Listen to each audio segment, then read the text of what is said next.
প্রতিষ্ঠানটা একটি মেয়ে নষ্ট করে দিচ্ছে। মামলা মামলা মামলা, আজকে 2টা বছর শুধু মামলা মামলা করে সে শেষ করে দিচ্ছে। তাকে নিপুণ মেরে ফেলতে যাচ্ছে অত্যাচার করে। এই অত্যাচার করে দীপজল ভাই অসুস্থ মানুষ, আপনারা জানেন দীপজল ভাই অনেক অসুস্থ।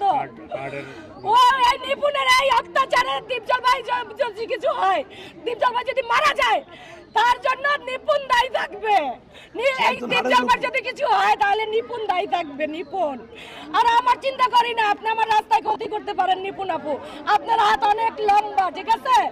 আপনার দীপজল ভাইয়ের মতো মানুষকে বিনা দোষে বিনা অপরাধে একজন জিতা মানুষকে আপনি রিট করে তাকে বসাই দিচ্ছেন।